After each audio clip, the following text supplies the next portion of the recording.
이 아침에 주어지는 귀한 말씀을 통해서 마지막으로 우리의 심령을 성령의 은혜와 진리로 풍성하게 채우고 돌아가시는 시간 되시기를 목사님께서 말씀 주셨습니다.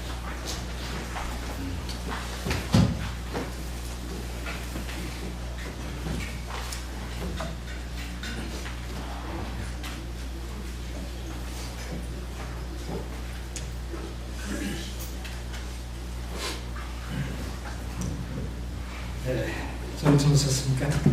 네. 우리가 피곤하지만 잠을 자고 나니까 굉장히 몸이 가볍고 개운합니다. 여러분의 마음에 하늘의 평강이 함께 하시기를 간절히 바랍니다.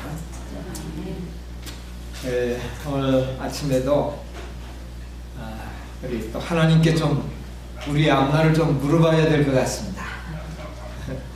우리 신명기 32장 어제 읽었던 말이지만 다시 한번 좀 읽어보도록 하겠습니다. 32장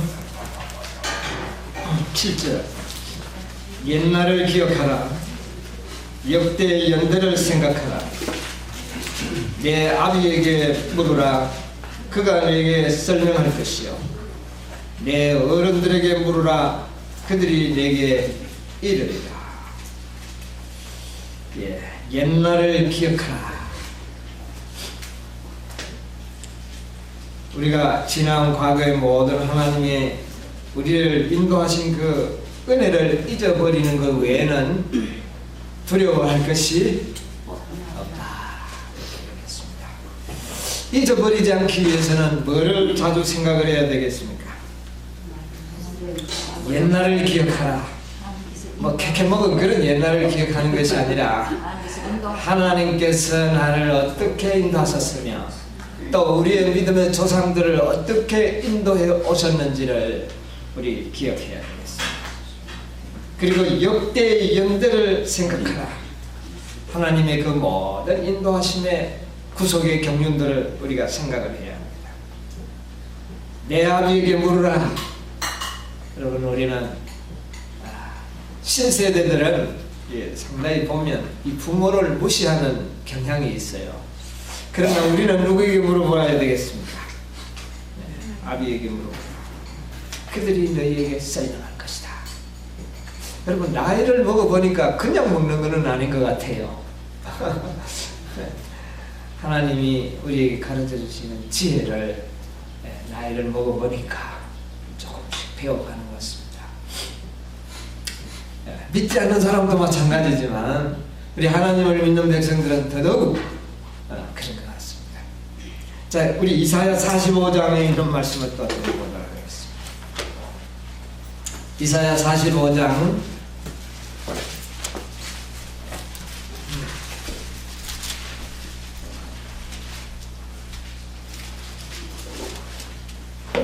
11절에 이스라엘의 거룩하신 자 곧 이스라엘을 지으신 여호와께서 가라사대 장래일을 내게 물으라. 또 내 아들들의 일과 내 손으로 할 일에 대하여 내게 부탁하라. 여러분, 궁금한 게 많이 있습니까? 알고 싶은 것이 있습니까? 여호와께 물어보시기 바랍니다. 하나님께 물어봐야 되겠습니다. 우리 자손들이 우리는 이렇게저렇게 믿음을 이렇게 지탱하겠는데 앞으로 우리의 후손들은 어떻게 될까 궁금합니까? 여기 말씀하시기를 하나님께 부탁하라 그랬어요. 우리 하나님께 부탁하십시다. 아멘. 그분에게 우리의 장래일을 물어보시면 그분께서 우리에게 세미한 음성으로 우리에게 말씀해 주실 것입니다. 우리 믿음의 조상이요 우리의 아버지가 되시는 아브라함에게 오늘 아침에도 좀 물어보십시다. 그분이 어떻게 이 세상을 살아갔었으며 어떻게 하나님의 인도를 받았는지 우리 믿음의 아비가 되신 우리 아브라함에게 오늘 이 아침에 좀 물어보는 그런 시간이 되도록 하겠습니다. 이 아브라함을 통하여 그 이야기를 들은 많은 사람들이 이 세상을 참 아브라함처럼 승리하며 살아가는 그런 많은 사람들이 있습니다. 특별히 아브라함의 생애는 이 사도 바울에게 매우 큰 능력과 힘이 되었는데요. 마찬가지로 오늘 우리에게도 그런 큰 힘이 되리라 믿습니다. 히브리서 11장에 보면 우리 사도 바울은 이렇게 아브라함의 생애를 기록하고 있습니다. 6절에 보면 믿음이 없이는 기쁘시게 못하나니 하나님께 나아가는 자는 반드시 그가 계신 것과 또한 그가 자기를 찾는 이들에게 상 주시는 이심을 믿어야 할지니라. 그렇게 말씀하시면서 8절에 믿음으로 아브라함은 부르심을 받았을 때에 순종하여 장래 기업으로 받을 땅에 나갈새 갈 바를 알지 못하고 나갔으며 믿음으로 저가 외방에 있는 것 같이 약속하신 땅에 우거하여 동일한 약속을 유업으로 함께 받은 이삭과 야곱으로 더불어 장막에 거하였습니다. 이 사도 바울은 아브라함의 생애를 이 믿음의 장에 많은 믿음의 노독들의 역사를 기록하면서 특별히 아브라함의 역사를 가장 많이 기록했습니다. 이 아브라함의 그 믿음의 생애를 가장 크게 세 가지를 열거하고 있는데, 아브라함의 믿음이 있었고 정말 우리가 조상으로서 본받아야 할 생애를 살았던 그 생애를 특별히 기록하고 있는데, 첫 번째가 8절에 아브라함은 부르심을 받았을 때에 순종하여 어떻게 했다고요? 장래 기업으로 받을 땅에 나갈 때 갈 바를 알지 못하고 나갔습니다. 이것을 첫 번째로 아브라함의 생애에서 우리에게 주목하도록 하고 있습니다. 여러분, 어디를 갈지 모르면서 간다는 게 여러분 있을 수가 있습니까? 갈 바를 알지 못하고 가는, 이것을 아브라함의 생애에서 첫 번째로 우리에게 소개를 하고 있고요. 두 번째로 보면 이런 말씀이 기록되어 있습니다. 11절 믿음으로 사라 자신도 나이를 늙어 단산하였으나 잉태하는 힘을 얻었으니 이는 약속하신 일을 기쁘심을 주를 알미라. 이름으로 죽은 자의 방도란 한 사람으로 말미암아 하늘의 허다한 별과 또 해변의 무수한 모래와 같이 많이 생육하였느니라. 그래서 여기는 또 어떤 생애를 이렇게 소개하고 있습니까? 아브라함이 100세가 되어서 정말 자녀를 생산할 수 없는 그런 상황에 이르렀지만 하나님의 약속을 믿고 그 이삭을 탄생시키는 그들의 믿음을 여기에 소개하고 있습니다. 이것이 두 번째 이제 이야기를 하고 있고요. 세 번째는 뭐냐면은 17절부터 나오는 말씀인데, 17절로 19절에 아브라함은 시험을 받을 때에 믿음으로 이삭을 드렸으니 이는 약속을 받은 자로 돼 그 독생자를 드렸느니라. 저에게 이미 말씀하시기를 내 자손이라 칭할 자는 이삭으로 말미암으리라 하셨으니 저가 하나님이 능히 죽은 자 가운데서 다시 살리실 줄로 생각한지라. 비유 가운데 죽은 자 가운데서 도로 받은 것이라. 세 번째는 어떤 역사를 기록하죠? 아브라함이 사랑하는 그 독생자를 하나님의 제단에 바치는 이 생애를 우리에게 소개하고, 그래서 아브라함의 이 생애 중에 이 세 번의 경험, 첫 번째는 갈 바를 알지 못하고 일가 친척을 떠나서 하나님이 지시할 땅으로 갔던 그 생애. 두 번째는 자녀를 생산할 수 없는 그런 완전한 불가능 가운데서 또 믿음으로 아들을 얻는 이 생애. 그 다음에 세 번째는 그 얻은 아들을 어떻게 합니까? 하나님의 제물로 바치는 이 세 번의 아브라함의 경험은 정말 우리에게 소개하고 있어요. 그래서 이 아브라함은 믿음의 조상이라고 이야기하는데, 갈 바를 알지 못하고 갔던 그 경험도, 정말 여러분 이사를 한번 해보지만 이사를 쉽게 하는 사람도 있기는 있습니다만은 참 이사 가는 일이 쉬운 일이 아니에요. 그런데 아브라함은 하나님께서 이 조상들이 사는 그곳에서 떠나서 내가 지시할 땅으로 가라고 하는 그 명령을 듣게 된 때에 나이가 몇 살이었습니까? 예, 우리 창세기 12장에 있는 말씀을 좀 우리 역사를 되돌아 보도록 하겠습니다.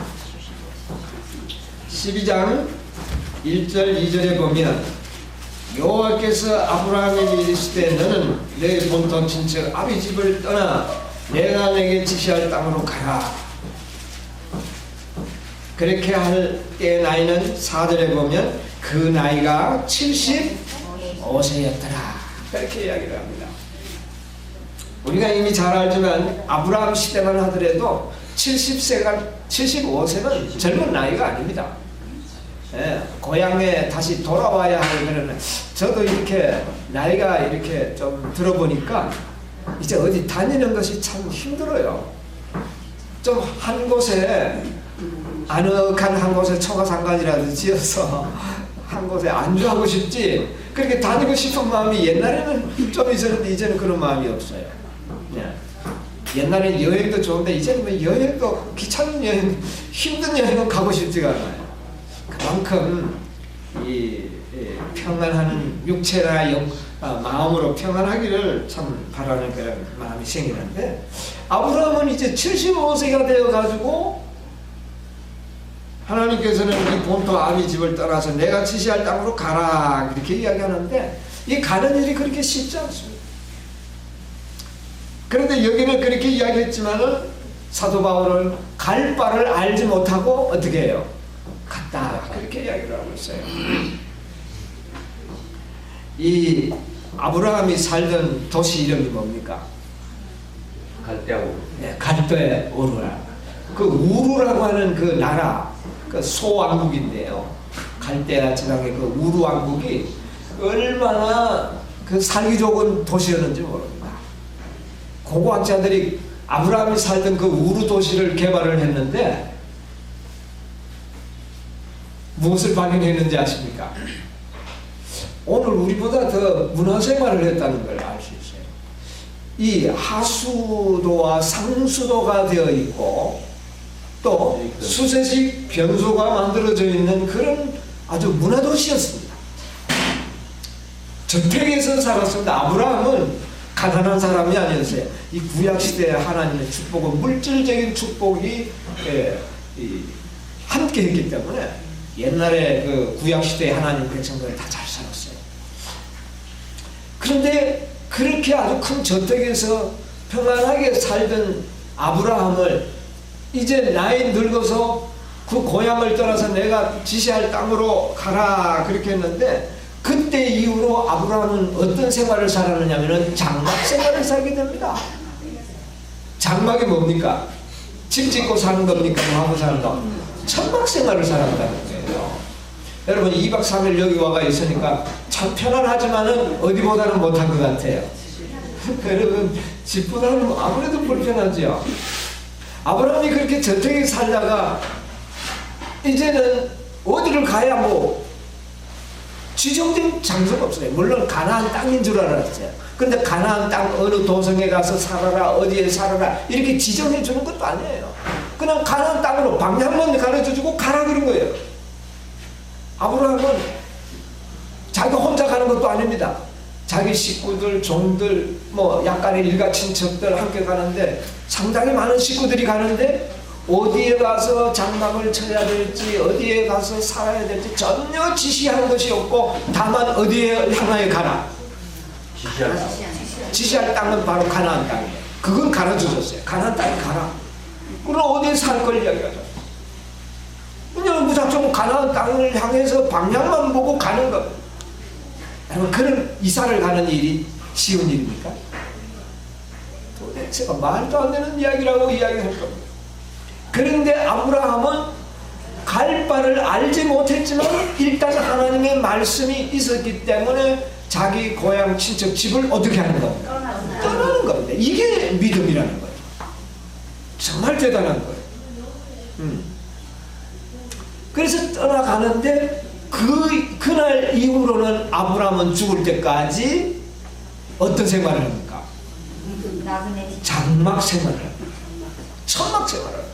천막이라는 것은 언제든지 옮기기 쉽도록 하고 있어요. 여러분, 그 하나님께서 참 우리를 훈련하는 방법이 이상합니다. 애굽에서 이스라엘 백성들을 인도해 가지고 광야 40년을 동안 살게 했는데 가장 오래 한 곳에 머물렀던 시간이 얼마 기간인지 아십니까?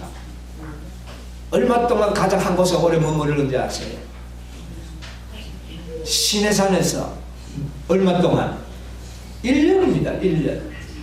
1년 동안 시내산에서 머물렀던 것이 가장 오래 머물렀고, 그 이후에는 옮기고 한 달 이상 머문 곳이 별로 없어요.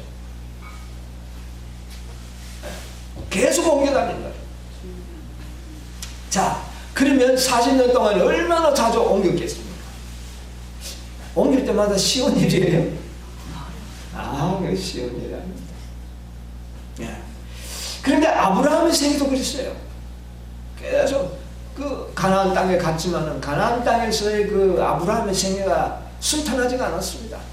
가나안 땅에 가는데 흉년이 들어가지고 어떤 일이 있었어요? 흉년이 드니까, 흉년이 들면 어떤 생각합니까? 여러분 같으면 고향 생각하죠. 고향에 돌아가. 그런데 아브라함은 고향에 안 돌아가고 어디로 갑니까? 오히려 이집트로 갑니다. 여러분, 하나님께서는 떠나라 한 곳에 다시 돌아가는 일을 하나님은 원치 않는다는 것을 여러분 기억하시기 바랍니다. 우리가 한번 떠난 장소에는 다시 돌아가는 것을 하나님은 원치 않으십니다. 어떤 분들은 여기에 실망하니까 아이고 다시 어디로 가자, 안식교로 가자 이렇게 하는데, 여러분 그건 하나님이 원치 않습니다. 아브라함이 만약에 그랬더라면 애굽 가기보다는 어디로 가면 더 좋았을까요? 떠나왔던 고향에 돌아가면 얼마든지 잘 살 수 있어요. 그러나 하나님께서 떠나라 한 곳에 다시 돌아가지 않도록 하시는 거예요. 애굽에서 나온 사람이 한 명도 애굽으로 돌아간 적이 있습니까? 없습니다. 하나님은 그걸 허락하지 않았어요. 이걸 우리가 배워야 하는 것입니다. 그래서 아브라함은 거기서 떠나 나와서 어려움이 있었지만 고향으로 돌아가지 않고 나그네 생활을 계속 살아갑니다.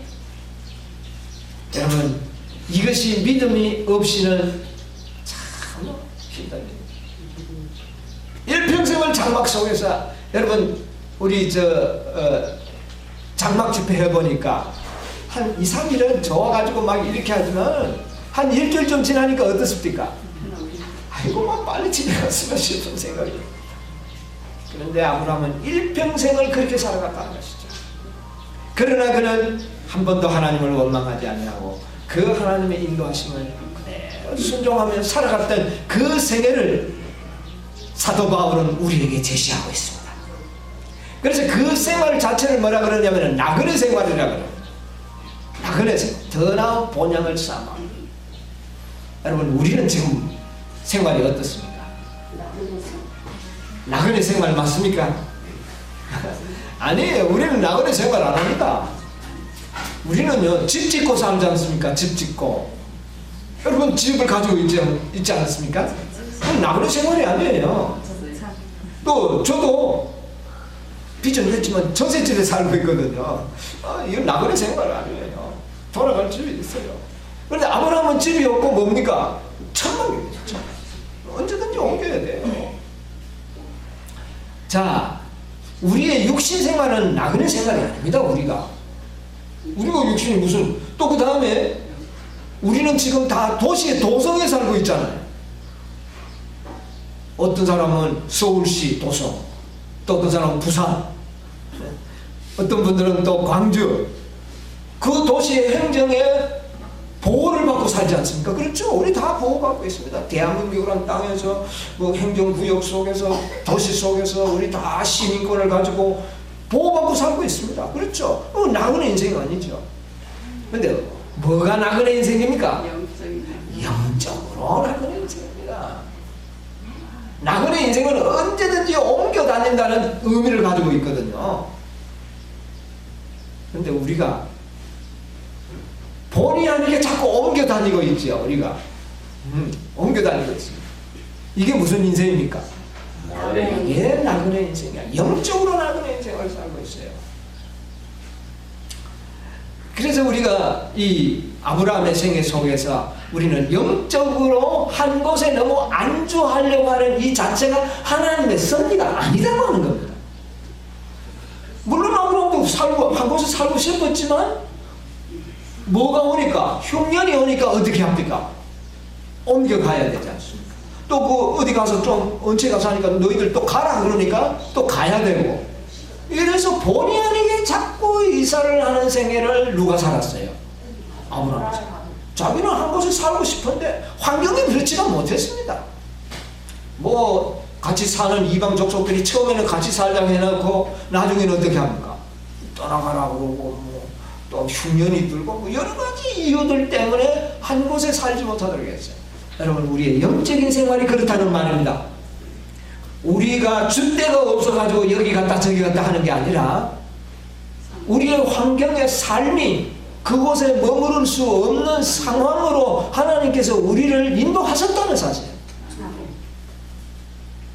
아브라함의 생애의 육신적인 생활은 우리의 영적 생활의 상징입니다. 그러므로 우리가 이곳저곳을 왔다 갔다 하는 것이 우리의 줏대가 없어서 그런 것이 아니었다는 것이죠. 하나님의 인도하심이라는 사실을 믿으시기 바랍니다. 아멘. 저는 우리 부모님 때부터 자꾸 왔다 갔다 하는 이게 있어가지고 우리도 자꾸 그렇게 하거든요. 우리 부모님은 개신교에 계실 때도 뭐 통합치게 있더니 합동치게 있더니 뭐 합동이나 통합이나 말만 꺾을때였는데 그래도 여기 갔다 저기 갔다 하고 또 그 다음에 뭐 고려판이 뭐 신라판이 이래가지고 이런 식으로 교회를 많이 다니시다가 또 재림마을 이렇게 나왔어요. 여러분, 우리는 전부 도성에 살던 사람인데 아브라함은 그 도성을 살지 못합니다. 나그네 인생이 되고부터는 어떤 보호를 받는 곳이 없었어요. 이제 유일의 보호를 받는다면 누구의 보호를 받는 겁니까? 하나님의 보호밖에 없어요. 여러분, 우리는 지금 현재 누구의 보호밖에 받을 곳이 없습니까? 하나님의 보호밖에 받을 곳이 없습니다. 옛날에는 우리가 다 어느 도성에 살았습니까, 여러분? 여러분, 어느 도성에 살았어요? 재림마을. 아마 고전에 살았던 도성도 있을 겁니다. 장로교 도성에도 살아봤고, 예, 뭐 천주교 도성에도 살아봤고, 합동 도성에도 살고, 뭐 어떤 고려파 도성에도 살고, 이런 여러 도성에서 살다가 옮겨오다가 나중에 재림마을에 그럼 재림마을에 사는 재림마을에 보호를 받습니까, 안 받습니까? 받죠. 받았습니다. 그러다가 우리가 또 누구의 보호를 어느 도성에 이사를 좀 했습니까? 개혁운동 51년 운동 도성에서 거기서 한 20년 가까이 살았어요. 살다가 또 어느 도성으로 또 옮겨갔습니까? 어미스라는 도성에 가서 살았어요. 그래서 이런 도성에 살 때는 도성에 뭐를 받았습니까? 보호를 받았습니다. 안전하죠. 굉장히 안정감이 있습니다. 그런데 하나님께서 이제 늙음하게 우리를 또 떠나라 하는 그런 떠날 수밖에 없는 상황이 우리에게 왔지 않습니까? 이게 우리가 떠나고 싶어서가 저희 서울 교인들이 작전을 짰어요. 서울 이거는 우리가 고소하자. 그래가지고 고소하기 위해서 그 직원회를 하니까 만장일치로 교리가 돼가지고 서울교회 많은 우리가 정말 이 도성을 빼앗기지 말자. 이래가지고 했는데 뺏겨버렸어요.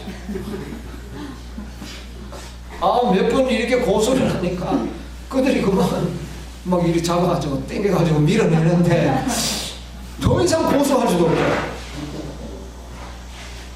그래서 불감을 나오게 됐어요. 나오고부터 나그네 생활이에요. 이제 우리는 갈 바가 있어요, 없어요? 없어요. 이제 갈 바가 없는 겁니다. 우리가 이제 가야 될 곳이 없어요. 어떤 마을이 우리 좀 받아줄 마을이 있는가 싶어서 찾아보세요. 어느 곳도 우리를 받아줄 만한 마을이 없습니다. 그러나 떠나왔던 마을을 이제 뭐는 할 수 없어요. 이건 하나님의 뜻이 아니에요. 여러분 절대로 돌아갈 생각은 하지 마세요. 이건 그것은 하나님의 인도하심을 부인하는 일이에요. 나왔는데 왜 들어갑니까? 아무도 아예 나오지를 말지요. 하나님께서 이스라엘 백성을 광야에서 인도하고 애굽에서 인도해서 광야에 살 때에 똑같은 장소로 인도하지 않았습니다. 광야를 돌 때 다른 장소였어요. 그렇죠? 그러므로 여러분 나왔던 곳에 더 들어갈 수 없어요. 그런데 이제 우리는 옮길 때마다 그래도 우리가 머물 수 있는 도성들이 있어가지고 환영을 받고 들어갔습니다. 알면서 도성에서 우리가 몇 년 정도 살았냐면 횟수로 14년 살았어요.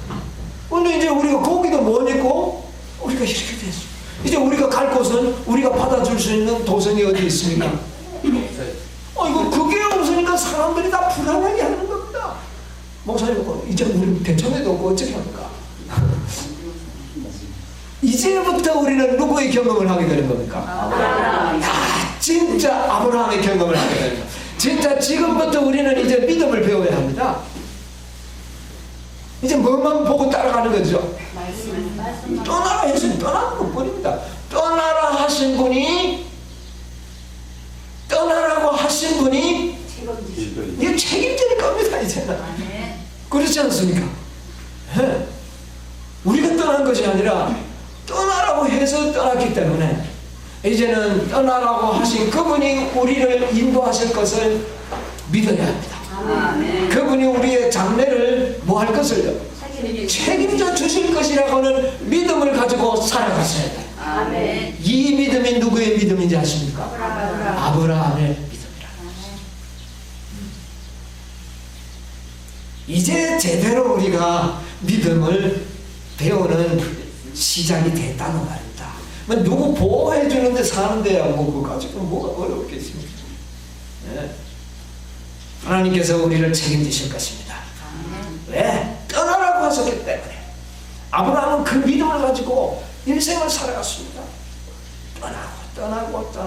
그러나 아브라함이 그런 나그네 생활을 했지만은 무질서하게 마음대로 살 것이 아니에요. 그는 군사도 키우고 있었습니다. 롯이 잡혀가니까 몇 명의 군사를 데리고 갔어요? 318명. 예? 318명. 그래요. 318명. 나도 몇 명인지 잘 몰랐는데. 그런 아주 정예부대를 질서정연하게 훈련도 시키고, 여러분 우리 그렇게 살아야 돼요. 우리가 옛 아비에게 물어보면 이런 지혜를 배울 수 있습니다.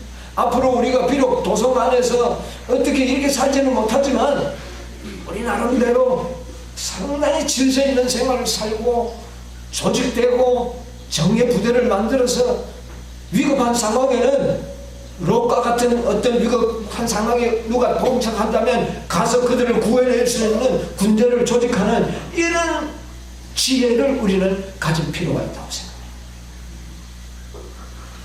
아브라함은 갈 바를 알지 못하고 그렇게 나그네 생활을 떠났습니다. 네. 그거 믿음이에요. 네. 모든 일은 책임은 누가 지시느냐 하면은 지시하시는 분이 책임을 질 것입니다. 우리는 우리의 힘으로 아브라함이 두려워한 적이 있습니다. 좀 두려워했어요. 아브라함이. 그러니까 아브라함아 두려워 말라. 내가 너의 상급이 되리라. 왜냐하면은 그 가나안 땅에는 이미 많은 이방 족속들이 살고 있었기 때문에 그들은 모국천지였습니다. 그때 당시만 하더라도 힘의 원리만 있고 강한 자가 약한 자를 약탈하고 그렇게 했기 때문에 얼마나 두려운 일인지 모릅니다. 아브라함이 식구가 많은 것이 아닙니다. 적은 식구입니다. 그러므로 외적의 침입을 아브라함 스스로가 막을 수 있는 능력이 있었느냐 하면 없었어요. 얼마나 두려웠지 않겠습니까? 전쟁이 있었어요. 그 본보기로 소돔성에 원수들이 들어와서 그들을 아주 사로잡아가는 그런 경험을 했지 않습니까? 그런데 누구는 그 일을 당하지 않았어요? 아브라함. 누가 보호해 주신 거예요? 하나님이 보호해 주신 거예요. 여러분, 하나님이 우리를 보호해 주실 것을 믿으시기 바랍니다. 결코 홀로 버려두지 아니하실 것입니다. 그분이 책임지실 겁니다. 이런 믿음이 아브라함의 믿음이었어요. 그 다음에 두 번째로 아브라함의 믿음 이제 보십시오. 자, 사라가 아들이 없는데 아들을 낳을 수 있는 여인이 아니었습니다. 자녀를 생산할 수 없는 그런 여인이었지만 하나님께서는 아브라함에게 네 자손이 뭐와 같이 많으리라. 별처럼 많으리라. 그래서 아브라함이 암만 기다려도 안 되니까 누구를 얻었어요? 첩을 얻어가지고 아들을 넣으니까 하나님께서 그 아들을 인정했습니까? 아니라 네 아내 사라가 정녕 아들을 낳아주리라. 그 말을 할 때 아브라함의 나이가 몇 살입니까? 100세, 99세가 됐을 때입니다. 이제 아브라함 자신도 자녀를 낳을 수 없는 그런 입장이 됐어요. 아내는 젊었을 때부터 자녀를 낳지 못하고 아브라함도 100세가 되어서 자녀를 낳을 수 없을 때 하나님께서는 네 아내 사라가 아들을 낳아줍니다. 그 아들의 이름을 어떻게 지으라? 이스마엘이라. 이렇게 이야기할 때에 아브라함은 그 말을 믿습니다. 믿고 그 이듬해에 누구를 얻게 됩니까? 이삭을 얻게 됩니다. 이거는 전혀 불가능해서 가능하는. 그러니까 하나님께서 75세 때에 아브라함에게 아들을 주리라고 약속을 하시고 약속을 이룬 지는 언제입니까? 100세가 25년 후에 그 약속을 이루어 주셨어요. 그런데 사실은 75세 때 아들을 얻을 수 있었지만은 아브라함이 믿음이 하나님만을 전적으로 믿는 믿음이 아니었어요. 왜? 아내는 못 놓지만 자신은 아들을 낳을 능력이 있었기 때문에 자꾸 자기 힘으로 하려고 했어요. 그러니까 아들을 줄 수가 없어요. 아들을 주면 누구의 아들이 되니까? 자기가 노력해서 얻은 아들이. 그러니까 하나님께서 아브라함의 기력이 다 쎄할 때까지 기다린 겁니다. 그러니까 몇 년 지나니까? 25년 지나니까 아브라함이 이제는 나도 틀려먹었다 이제는. 이렇게 될 때 하나님께서 나타나서 네가 아들을 낳으라. 그러니까 아브라함이 속으로 웃어버렸어요. 네가 왜 우느냐? 안 웃었다 그래서 사라하고. 네가 웃었느니라 그랬어. 하나님이 능치 못할 일이 어디 있느냐? 내년 이맘때 네 아내 사라가 정녕 아들을 낳으려니 그 이름을 뭐라 하라? 이삭이라. 그러니까 이제 아브라함이 아내도 믿을 수 없고 자기도 믿을 수 없고 이제 믿을 수밖에 없는 건 뭐밖에 없어? 하나님을. 물론 하나님은 믿었는데 뭐를 믿었어요? 네 아들을 낳으리라 했으니 그 말씀밖에 믿을 게 없었어요. 이제는 오직 뭐를 믿었어요? 이제 말씀만 믿는 거예요. 왜? 자기도 안 되고 아내도 안 되니까 말씀만 믿으니까 1년 후에 누구를 낳았습니까? 이삭. 믿음은 바라는 것은 뭡니까? 그 믿음의 실상은 뭡니까? 실체는 뭡니까? 말씀을 믿는 거예요. 아브라함이 자신을 믿었을 때는 자녀를 낳을 수가 없었어요. 자녀를 낳을 수가 없었어요. 그런데 말씀만을 믿으니까 뭐를 낳았어요? 자녀를 낳아. 이게 믿음이라는 겁니다. 여러분, 믿음의 실체는 뭡니까? 오직 말씀만을 믿는 것이 믿음이라는 것을 아브라함에게 가르쳐주는 겁니다. 여러분, 우리는 이 믿음을 배워야 합니다. 믿음, 하나님 믿습니다. 예수님 믿습니다. 이런 아주 막연한 믿음이 아니라 말씀이 말씀 그대로 이루어진다는 것입니다. 가능한 겁니까 그게? 불가능하지만은 말씀이 말씀 자체를 이룬다는 겁니다. 이게 오늘날 많은 사람들이 믿지 못하는 삶. 불가능한데 그게 어떻게 되느냐는 이야기요. 그 엉뚱한 것을 믿고 있다는 거죠, 사람들은. 그런데 우리는 이제 뭐를 믿습니까? 진짜 믿음은 불가능해서 가능케 하는 것입니다. 내가 할 수 있는데 말을 믿습니까? 내가 하면 되죠. 그래, 믿음이라는 그 자체가 뭡니까? 내가 할 수 없으니까 하나님 믿는 거 아닙니까? 내가 할 수 있는데 말라고 하나님 믿습니까? 내 혼자 영생 얻을 수 있고 내 혼자 다 할 수 있으면 하나님 왜 필요합니까? 그렇습니까? 내가 안 되니까 누구를 믿는 거예요? 그러니까 하나님만이 불가능을 가능케 할 수 있는 분이라는 사실을 믿는 거죠. 그분에게는 그 능력이 있는데 그분이 말씀하시면 그대로 된다고 하는 사실을 믿는 것이 믿음이라는 겁니다. 아브라함은 그 믿음을 몰랐어요. 그래서 아들을 75세 때 얻을 수 있는 아들을 얼마나 더 기다렸어요? 25년이나 기다려서 얻게 되는 겁니다. 여러분, 이것이 우리가 배워야 할 믿음입니다. 오늘날 이 교회 안에서 일어나는 모든 일들이 어떤 믿음이 부족하기 때문에 말씀 자체를 믿는 믿음이 없기 때문에 문제가 일어나는 겁니다. 내 생각이 왜 들어갑니까? 무슨 믿음이 없기 때문에? 말씀 그대로 믿는 믿음이 없으니까 내 생각이 나와요. 여러분, 말씀만을 믿는 믿음을 가지고 있다면 내 생각은 필요 없는 겁니다. 누구의 생각만이 필요해요? 하나님의 생각만이 필요하죠. 이것이 우리 그리스도인들이 가져야 할 참 믿음의 실체라는 거죠. 아브라함은 그 믿음을 경험으로 배우기 위해서 25년이라는 세월을 방황을 했어요.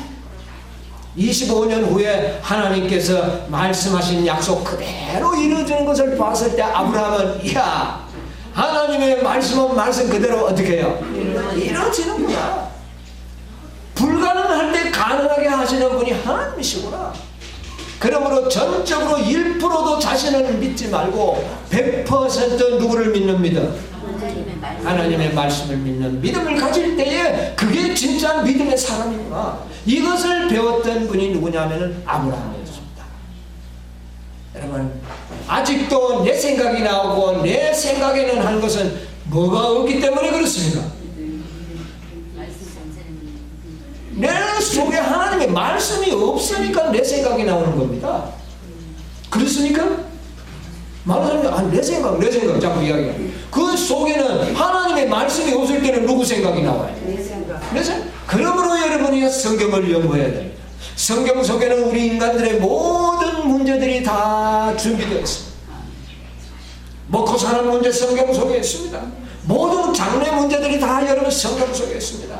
그러므로 성경을 깊이 연구하고 그 말씀이 내 마음속에 임박혀 있다면 내 생각이 나올 여유가 없는 거예요. 무슨 생각이 나올까요? 항상 하나님의 말씀이 나오죠. 먹고 살기 힘들 때 어떤 말씀이 나와요?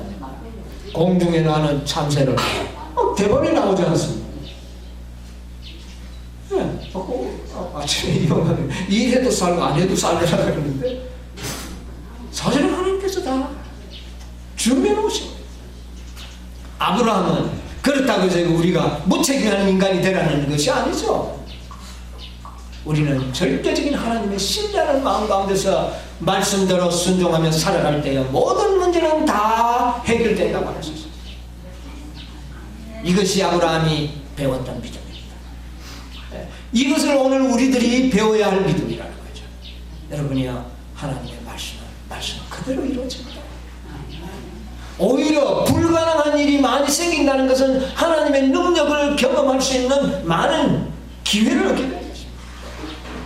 우리에게 왜 어려운 생활이 오는지 압니까? 무엇을 경험하도록 하기 위해? 하나님의 말씀 그대로 이루어진다는 사실을 경험하도록 하기 위해서 우리에게 시험이 오는 거예요. 어렵다는 것은 말씀이 부족하기 때문에 어려운 거예요.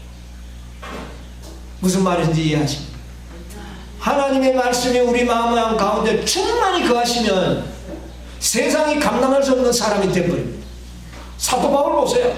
하나님의 말씀이 충만하니까 세상의 사도 바울을 감당할 수가 없었어요. 예수님의 마음속에 성령이 충만하고 말씀이 충만하셨기 때문에 세상에 예수님을 감당할 수가 없어요. 감당할 수 없으니까 십자가에 어떻게 합니까? 십자가에 못 박아버려요. 왜 감당을 못하겠어요? 나아갈 수가 없는 거예요. 여러분이 우리도 그런 믿음의 소유자들이 되어야 합니다. 자, 세 번째로. 자, 그 믿음을 배운 아브라함에게 최종적인 인을 치는 공부를 했으면 뭐를 해야 합니까? 시험을 쳐봐. 그 시험을 치는 일을 하나님께서 허락하셨어요. 네 독자 아들을 어떻게 하라? 모리아 산에 가서 뭐로 드리라? 제물로 드리라. 이 시험을 친 겁니다. 여러분, 이거 우리 생각하면서 또 생각해야 돼요. 자, 이제 아브라함은 큰 시험을 만났습니다. 왜? 하나님께서는 살인하지 말지니라 몇 째 계명입니까? 7제입니까? 6째 계명. 네, 6째 계명. 살인하지 말라. 아들을 죽이는 게 뭡니까 이거? 살인이죠. 살인하지 말지니라 하신 그분이 네 아들을 저 모리아 산에 가서 번제로 드리라. 이건 뭡니까? 살인하다. 이게 말이 하나님의 말씀과 말씀이 맞는 겁니까? 안 맞는 거예요. 자, 아브라함이 이제 나이 늙었습니다. 뭐라 그랬습니까? 하나님께서 네 아들 이삭의 자손으로 네 자손이 하늘에 별처럼 많도록 해주겠다고 해놓고 그 아들을 죽여서 번제를 드리라면 어떻게 말씀이 이루어집니까? 불가능하지 않습니까? 이 말씀을 어떻게 순종할 수 있을까요? 믿음으로 말이야 믿음으로 가지. 믿음으로 순종해보면 모든 게 다 억울해지지 않습니까? 어떻게 하늘의 별처럼 많은 아브라함의 자손이 생겨나겠어요? 뭐 아브라함 또 후처 얻어가지고 또 아들 낳으면 되겠죠. 그러나 그는 누구 아닙니까? 이삭은 아니잖아요. 그러니까 아브라함이 마음속에 의혹이 생길 수 있어요, 없어요? 있죠. 죽인다면 하나님의 말씀. 그러니까 이제는 뭡니까? 전에는 하나님의 말씀만 믿고 순종만 하면 되는데 지금은 순종 자체가 모순이 되는 겁니다. 그러니까 이거 어떻게 해야 되겠어요? 이것이 아브라함에게 가장 큰 시험이었습니다. 그런데 아브라함이 모리아 산에 가서 꼭 제물로 드리라는 겁니다. 모리아 산까지 가는 데는 며칠 걸려요? 3일 걸려요. 그냥 후딱 마음이 막 동할 때 후딱 이렇게 좀 제물로 바쳐보면 좋겠는데 3일을 가니까 얼마나 생각을 많이 하게 돼요. 나는 고민을 해보니까 하루가 참 길더라고요. 이번에 우리 경험하니까 일주일이 상당히 길게 느껴지죠. 요 안식일을 위기를 넘겨야 되겠는데 얼마나 그게 긴지요. 아브라함에게 3일은 아마 3000년 같은 느낌이 들었을 거예요. 그 3일의 길을 광야를 가면서 고민을 하면서 걸어가는데, 그런데 아브라함은 그것을 순종하기 위하여 그 이튿날 길을 떠난다고 하는데 아브라함의 위대함이 있는 것입니다. 아들을 데리고 또 장작을 메고 그래 길을 떠나는 겁니다. 이게 아브라함의 믿음. 자, 아브라함의 고민은 뭡니까? 죽여도 문제고 안 죽여도 문제예요. 바쳐도 문제고 안 바쳐도 문제가 되는 이런 어려운 하나님의 말씀과 말씀이 어떻게 되는 거예요? 부딪히는 겁니다. 여러분 이럴 때 어떻게 돼요? 자, 오늘날 우리에게 헷갈리는 게 뭡니까? 이것도 말씀이고 교회를 하라는 것도 하나님의 말씀이에요. 그렇죠? 교회의 권위도 하나님의 권위고 말씀의 권위도 누구의 권위입니까? 하나님의 권위. 이거 막 부딪히니까 이거 헷갈린다. 막 좀 쉬운데 안전하게 있자 이래가지고 사람들이 문제가 생겼죠. 이거는 아무것도 아닙니다. 아브라함은 뭡니까? 바치는 일과 바치지 않는 이건 생명이 달려있는 문제예요. 한 영혼의 생명. 얼마나 아브라함이 고민을 했을까요? 연애신에 보면 그 고민의 장면을 잘 묘사하는 거죠. 그런데 아브라함은 어떤 말을 순종하기로 결심을 했습니까? 살인하지 말라는 이 말을 순종할 수도 있어요. 그렇죠? 살인하지 말지니라. 그것도 안 하는 게 순종이죠. 그 말을 순종할 것인가? 죽여라는 말을 순종할 것인가? 죽이라는 건 반대급이었으니까. 여러분, 죽이지 말라도 하나님의 말씀이고 죽이라도 하나님의 말씀인데 어느 말씀을 순종해야 됩니까? 새 진리. 진짜 많이 둘 다 하나님의 말씀인데 죽이지 말라도 하나님의 말씀이요 죽이라도 하나님의 말씀이요 어느 말씀을 순종할 거냐는 거예요. 이게 아브라함의 고민이었습니다. 근데 아브라함은 어느 말씀을 순종하기로 결심했습니까? 죽이라고 하는 말씀을 순종하기로 결심했습니다. 그것이 현대 기별이기 때문에 그렇습니다. 죽이지 말라는 기별은 옛 기별이었습니다. 그렇죠? 옛날에 하나님께서 가르쳐 주신 기별인데 오늘 나에게 하신 말씀은 뭡니까? 하나님이 나에게 한 말은 현재 아브라함에게 하신 말씀은 죽이라는 기별이에요. 그러니까 오늘 말씀이 현대 기별이죠. 그러나 현대 기별과 옛 기별이 부딪히는 것 같지만 믿음으로 순종해 보면 부딪히지 않는다는 것을 경험하게 되는 겁니다. 옛 기별과 새 기별이 다른 것이 아닙니다. 같은 것입니다. 그러나 인간들의 안목으로 볼 때는 부딪히는 것 같아요. 왜? 옛날에는 죽이지 말라고 그랬는데 이제는 죽이라고 그래요. 그러나 우리는 항상 무슨 기별을 순종해야 돼요? 현대 기별. 지금 들려오는 기별을 순종해야 돼요. 그러면 옛 기별과 새 기별이 서로 모순되지 않는다는 것을 경험하게 되는 것입니다. 이 경험을 가진 자들만이 하나님의 말씀을 무조건 순종할 수 있는 믿음을 가지게 되는 겁니다.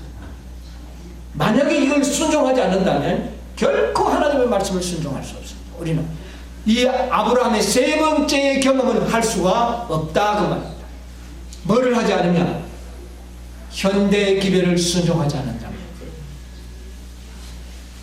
아브라함이 현대 기별을 지금 아브라함의 귀에 들려왔던 그 말씀은 네 아들 이삭을 모리아 산에 가서 번제로 드리라는 말은 불과 3일 전에 들려왔던 기별이에요.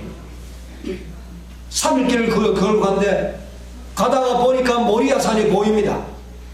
지시한 땅을 가보니 모리아 산이 있어요. 그러면 3일 전에 했던 그 말이 누구의 말이라는 게 확실합니까? 하나님의 말씀은 확실합니다.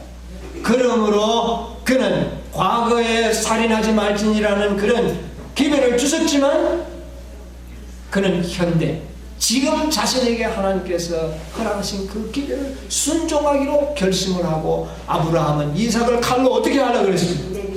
치는 찰나에 성경에 보면 천사가 그의 손을 잡았다고 하죠. 옛 기별과 현대 기별이 어떻게 됐습니까? 만약 죽였더라면 모순이 생겨버렸어요. 그런데 하나님께서는 모순되게 했습니까? 아주 아름다운 하나님의 섭리를 보여준 것이죠. 여러분 이게 아브라함이 믿음의 결정체였습니다. 그는 온전하게 된 것이에요. 이런 믿음을 갖게 될 때에 비로소 온전한 겁니다. 여러분 그 온전함을 우리가 조금만 살펴봤습니다. 이번에 하나님의 말씀과 말씀이 서로 사실은 모순이 아닌데 인간의 모순처럼 만들어놨죠. 교회의 권위와 말씀의 권위 다 하나님의 허락하신 권위지만 사실은 어느 권위가 더 우선입니까? 말씀의 권위가 우선이죠. 오늘 우리가 조금 경험한 것입니다. 그러나 이것은 문제가 아닙니다. 완벽한 반대 현상이 일어나는 이런 말씀이 우리에게 주어질 수도 있습니다. 여러분 이것이 아브라함의 믿음이었습니다.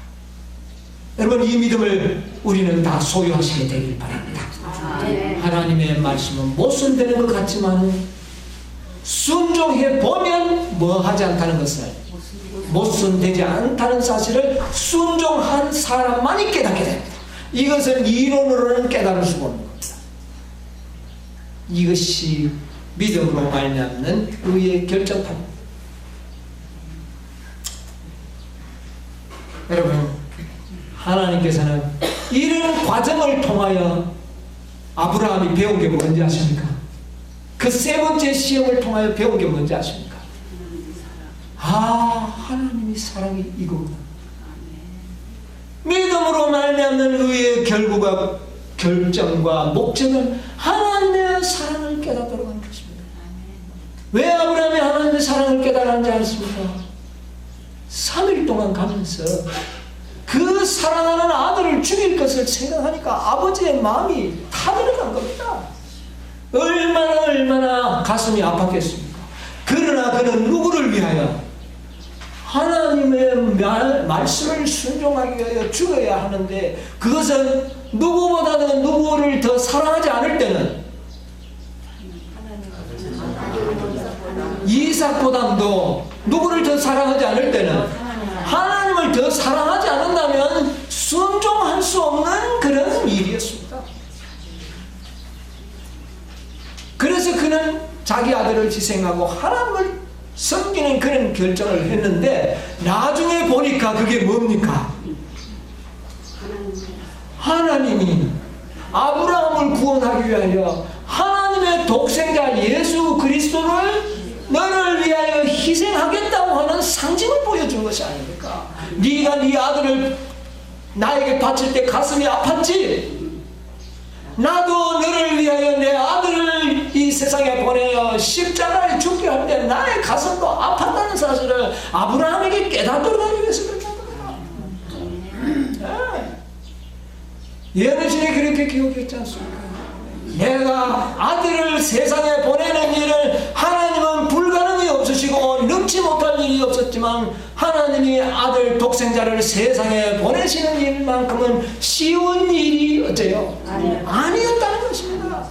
내가 너희를 사랑하지 않았다면 이 일은 할 수가 없었지만, 내가 너희를 사랑함으로 너희를 구원하기 위하여 내 아들을 내가 바쳐놓으라. 이 사랑을 아브라함이 깨닫게 된 것입니다.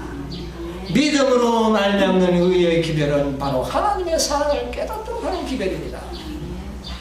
하나님의 사랑을 깨닫도록 하기 위하여 하나님을 신뢰함으로 만든 것이에요. 하나님이 요구하는 것이 우리에게 희생을 요구한다면 누가 하나님을 위하여 희생하겠습니까? 즐겨하겠습니까? 억지로는 할 수 있지만, 그러나 하나님의 요구하심이 모든 것이 다 우리를 위한 무엇임을, 사랑임을 믿게 될 때에 우리가 순종하게 되는 것입니다. 그러므로 하나님의 사랑을 깨닫지 못하고는 결코 스스로 순종할 수가 없습니다. 아멘. 자발적인 순종은 있을 수가 없어요. 무엇을 알기 전에는? 하나님의 사랑을 알기 전에. 그래서 우리는 믿음으로 역사하고 사랑으로 역사하는 그런 순종만을 하나님께서 받으신다는 것입니다. 억지로 하는 순종 하나님 원하지 않으십니다. 그것은 하나님의 뜻이 아니에요. 아브라함은 궁극적으로 하나님을 신뢰하고 또 신뢰하고 그 고향을 떠나서 그런 어려운 모든 생활 속에서 하나님 그 결과가 하나님의 사랑을 깨닫게 했다는 것이죠. 그래서 아브라함과 이삭의 그 관계는 복음의 실체입니다. 아브라함이 그 이후로 생애에 하나님을 섬기는 일이 고통스러웠을까요? 너무너무 하나님의 은혜에 감사했습니다. 즐겨 순종하는 생애를 살아왔던 겁니다. 이 생애를 살도록 하기 위해서 하나님께서 우리에게 그렇게 하시는 것이죠. 여러분, 하나님의 이런 아름다운 품성을 드러내는 것이 우리의 사명입니다. 아멘. 이게 바로 엘리사의 사명이었다고 하는 것이죠. 어제 제가 말씀드렸습니다. 하나님의 사명 같은 거예요. 예언의 이런 이야기를 했습니다. 실물경 가운데 보면은요,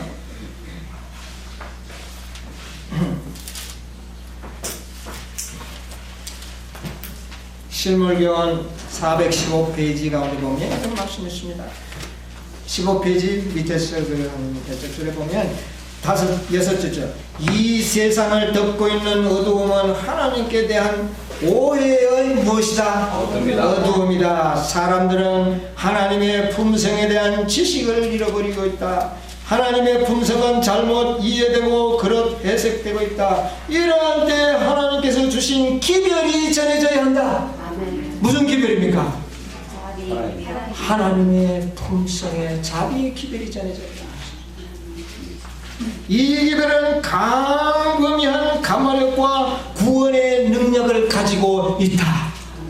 여러분, 구원의 능력은 사랑의 기별입니다. 오늘 우리가 문제가 되고 있는 이혼과 재혼 문제가 이혼과 재혼 문제가 아닙니다. 하나님의 하나님의 자비의 품성입니다. 공의로운 하나님의 품성입니다. 이것을 나타내기 위한 것입니다. 하나님의 자비하심을 나타내는 기별이에요. 네. 하나님의 품성이 널리 알려지게 해야 한다.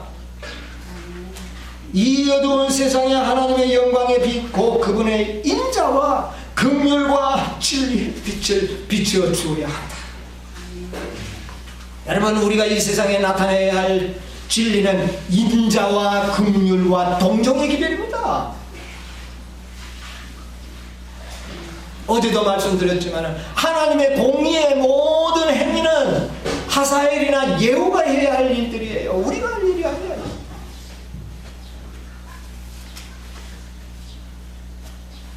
여기 이런 말씀이 있습니다. 신랑의 오심을 기다리는 자들은 백성들에게 너희 하나님을 보라고 외쳐야 한다. 세상에 비칠 마지막 자비의 빛. 무슨 빛? 자비의 빛. 마지막 자비의 빛이라고 그랬습니다.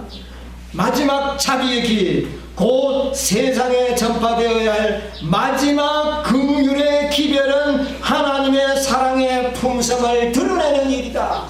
얼마나 확실하게 우리에게 이야기하지 않았습니까? 믿음으로 말미암는 의의 결정은 바로 하나님의 사랑을 내가 체험하고 내가 체험한 이 사랑을 다른 사람에게 전해주는 것이 마지막 하나님의 백성들의 삶입니다.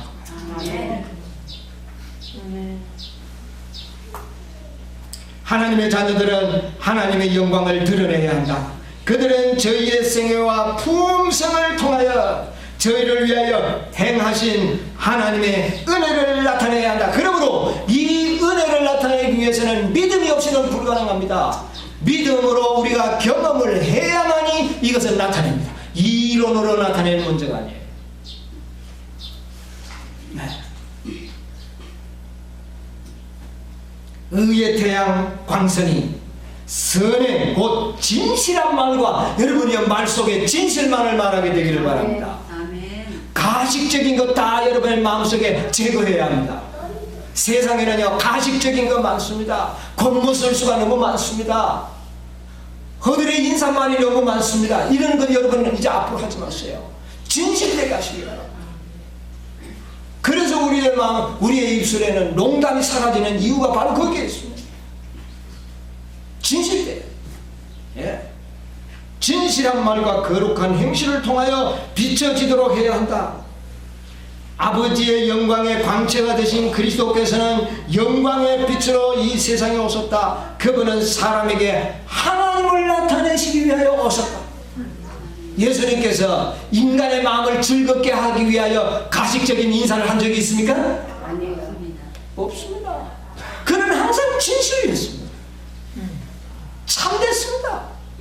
그러므로 여러분이 앞으로 우리의 심령 속에는 진실되지 아니한 것은 말도 행동도 하지 않도록 해야 합니다. 하나님이 그러신 분이에요. 참되신 분입니다. 네.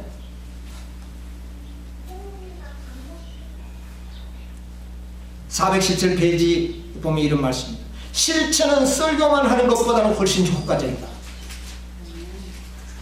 우리는 죽인 자에게 먹을 것을 주고 벗은 자에게 입을 것을 주고 집 없는 자들을 맞아들여야 한다. 그러나 우리는 이보다 더 큰 일을 하도록 부르심을 받았다. 여러분, 우리가 육신적으로 가난한 사람 나눠주는 것, 이런 건 참 좋은 일입니다. 그러나 이거보다 더 큰 일을 우리는 해야 한다. 영혼의 요구는 인간들의 추구하는 최고의 욕망은 뭐냐 하면은 그 요구를 충족시키기 위해서는 먹을 것 준다고 충족시키는 게 아닙니다. 또 옷을 준다고 해서 충족시키는 게 아닙니다. 그냥 약간의 도움을 줄 뿐이에요. 완전한 충족은 뭔지 아십니까? 영혼들에게 요구를 충족시킬 수 있는 것은 하나님의 진실된 사랑 이외에는 충족시킬 수가 없습니다. 인간들의 마음에 하나님의 사랑을 넣어줄 때 그 인간은 비로소 충족되는 것입니다. 우리가 돈 몇 푼 나눠주고 선행했다고 그들이 만족해야 하는 거 아닙니다. 그거는 부분적입니다. 진실된 것은 그리스도의 사랑을 그 마음에 느끼게 해줄 때에 그 영혼이 충족되는 것입니다. 그 일을 우리들이 하도록 만들어 주신 거예요. 이것은 믿음으로 말미암아 순종을 통하여 하나님의 사랑을 경험하지 않고는 결코 실천할 수 없는 그런 문제가 되고 있다는 것이죠. 영혼의 요구는 그리스도의 사랑만이 만족시킬 수 있다. 십자가에서 한 영혼을 위하여서도 죽으실 수 있었던 그 하나님의 사랑만이 인간의 요구를 충족시킬 수 있다는 것입니다. 그리스도께서 우리 안에 거하시게 되면 우리 마음은 거룩한 동정심으로 충만하게 될 것이다. 지금까지 막혀있던 그리스도의 것과 같은 진지한 사랑의 샘물이 터져나올 것이다. 막혀있었다 그랬어요. 뭐 때문에 막혀있었을까요? 내 생각이 다 막고 있는 겁니다. 하나님의 말씀이 아닌 내 생각들이 하나님의 진지한 사랑을 막고 있어요. 이제는 내 생각, 내 방법, 내 지혜 포기해야 합니다. 내가 가진 것 모든 것 무시해야 합니다. 이제 뭐만이? 하나님의 말씀만이.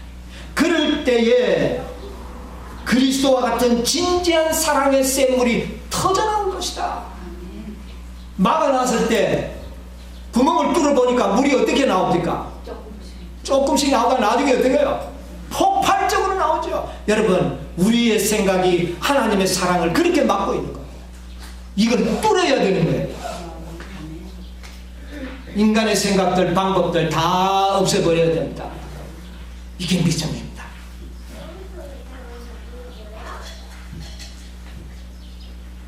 여기 말씀이 있습니다. 모든 사람은 저희를 통하여 그리스도의 귀한 은혜와 그분의 측량할 수 없는 부유함이 세상에 나눠질 수 있는 산 통로가 될 특권을 가지고 있다. 우리가 지금 그 특권을 받은 사람들이에요. 예, 하나님의 사랑을 나눠줄 수 있는 특권. 그리스도께서는 무엇보다도 이 세상에서 당신의 영과 품성을 대표할 자들을 가장 크게 원하신다. 우리의 물질과 우리의 뭐 이런 걸 하나님이 원하시는 것이 아니라 뭐를 원하신다? 하나님의 영과 품성을 드러낼 자들을 원하신다. 사람을 통하여 구주의 사랑이 누구를 통하여? 사람을 통하여 구주의 사랑이 세상에 나타나는 것보다 더 절실한 요구는 없다. 여러분, 그 사람이 누가 되어야 되겠습니까? 여러분과 제가 되기를 하나님께서는 부르신 겁니다. 그러기 위해서 우리는 아브라함의 믿음을 배워야 하고 순종해야 합니다. 그때 하나님의 사랑을 우리는 체험하게 될 것이고, 그때부터 우리는 하나님의 사랑을 영혼들의 마음에 나누어줄 수 있는 통로가 될 것이에요. 이것만이 영혼들의 요구를 충족시킬 수 있다고 했어요. 이것이 세상에 나타날 때에 하나님께서는 이 세상을 심판할 수 있고 그런 영혼들을 추수하기 위하여 이 땅에 오신다는 것입니다. 온 하늘은 사람의 마음에 즐거움과 축복이 될 거룩한 기름을 부어줄 수 있는 통로의 역할을 할 사람이 나타나기를 기다리고 계신다. 얼마나 중요한 말씀을 하십니까? 그러시면서 마지막으로 이렇게 합니다.